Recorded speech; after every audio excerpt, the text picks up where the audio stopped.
Dr Paul Williams to move the motion.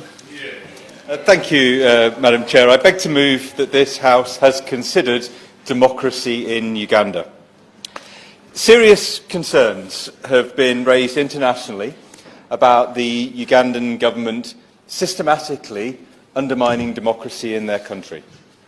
MPs have been arrested, institutions that should protect the democratic rights of citizens are being weakened, and the voices of ordinary Ugandans are being ignored. The United Kingdom is a friend of Uganda. We are important partners in trade, in development, in security. And, Madam Chair, I am a friend of Uganda too. Uganda and the UK have a shared past, and I hope we will have a strong and prosperous shared future together too.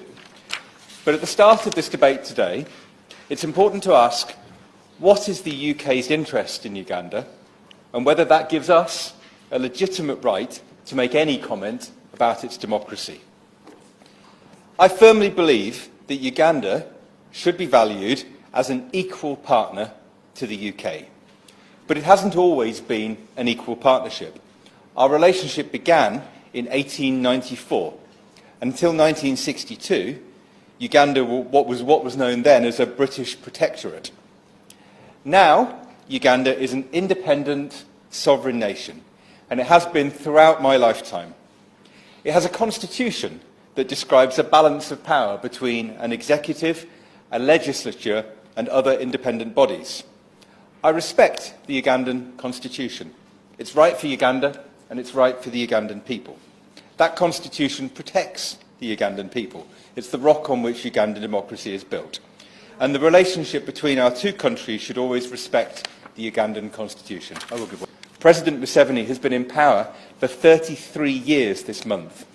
3/4 of people in the country haven't ever lived under a different leader. The Ugandan people can see that the institutions of their democracy are slowly being eroded.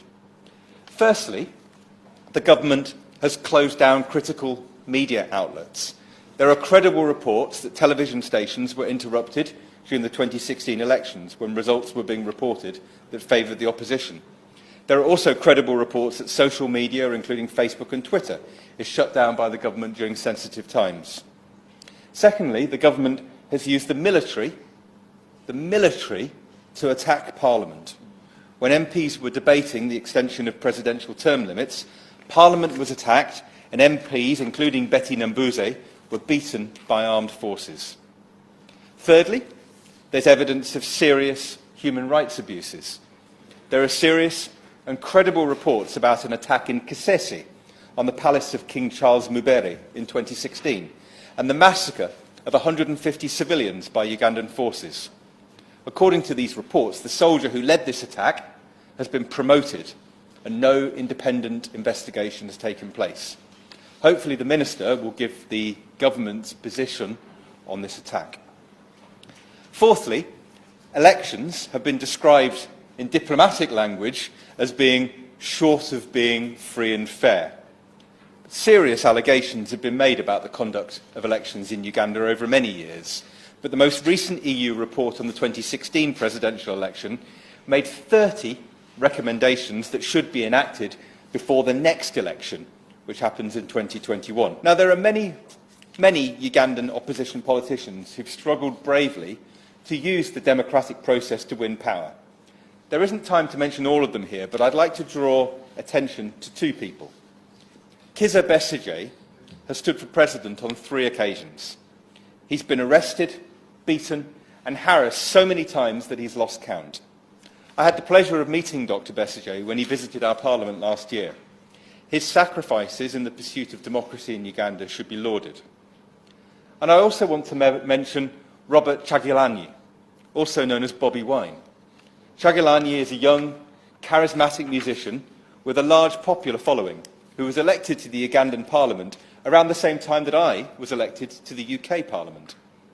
But while I get to, in a friendly way, be critical of the government without harassment, Bobby has been the target of totally undemocratic behaviour by his.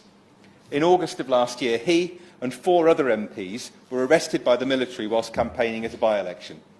His driver was shot dead. He was severely beaten by soldiers before being brought to court on trumped-up charges that were later dropped.